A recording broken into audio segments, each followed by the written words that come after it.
Le Point Bourse vous est présenté par Bourse Direct.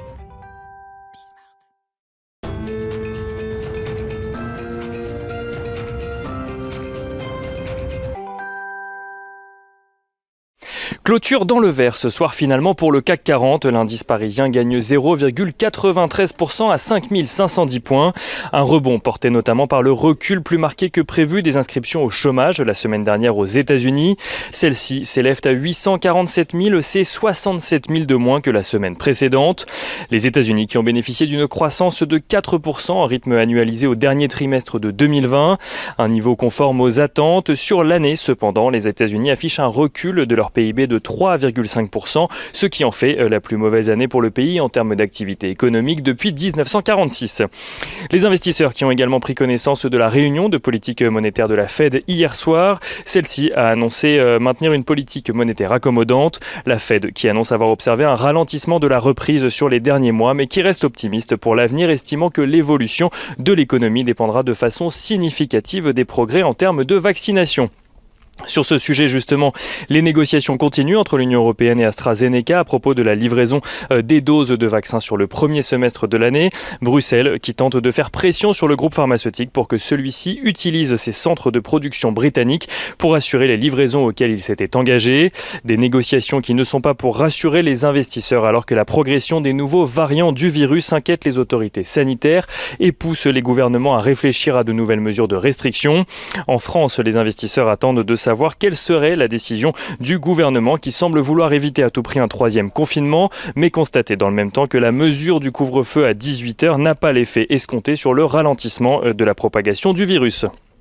On notera également que plusieurs traders pointent du doigt la pression exercée par un groupe d'investisseurs individuels sur les actions les plus shortées à Wall Street dans le sillage de la ruée vers GameStop, partie d'un forum de la plateforme Reddit.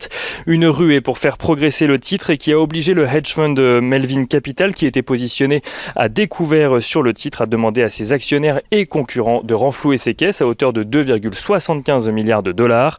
Un mouvement qui s'est d'ailleurs répandu sur les autres valeurs vendues à découvert par Melvin Capital comme Klépierre, Unibail-Rodamco-Westfield, Europcar ou encore Nokia en Europe, mais aussi l'exploitant de salles de cinéma AMC aux États-Unis.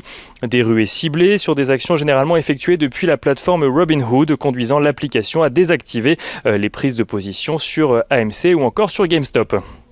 Du côté des valeurs, suivies à présent par les investisseurs parisiens, aujourd'hui, Apple fait état d'un chiffre d'affaires trimestriel de 111,4 milliards de dollars au quatrième trimestre, porté par ses ventes d'iPhone, mais aussi par la demande en hausse d'ordinateurs et de tablettes en lien avec la pandémie.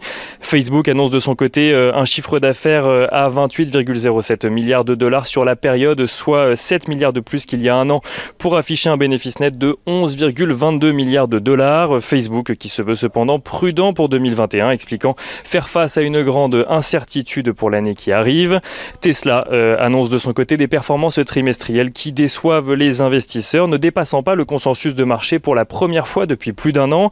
Il n'en reste pas moins que pour la première fois de son histoire, le constructeur automobile est rentable en 2020. Le chiffre d'affaires de l'entreprise atteint 31,5 milliards de dollars, en hausse d'ailleurs de 28% sur l'année, pour un résultat net de 721 millions de dollars. Pour les valeurs parisiennes à présent, STMicroelectronics s'attend de son côté à une hausse de 31% de ses revenus sur un an pour le premier trimestre 2021. Le groupe publie un chiffre d'affaires de 3,24 milliards d'euros au quatrième trimestre 2020, en hausse de plus de 17% en annuel. Demain, les investisseurs pourront prendre connaissance des nombreuses statistiques au programme et notamment des produits intérieurs bruts de la France et de l'Allemagne au quatrième trimestre. Côté entreprise, les investisseurs suivront la publication des résultats d'Alten en France et de Caterpillar ou encore de Chevron aux États-Unis.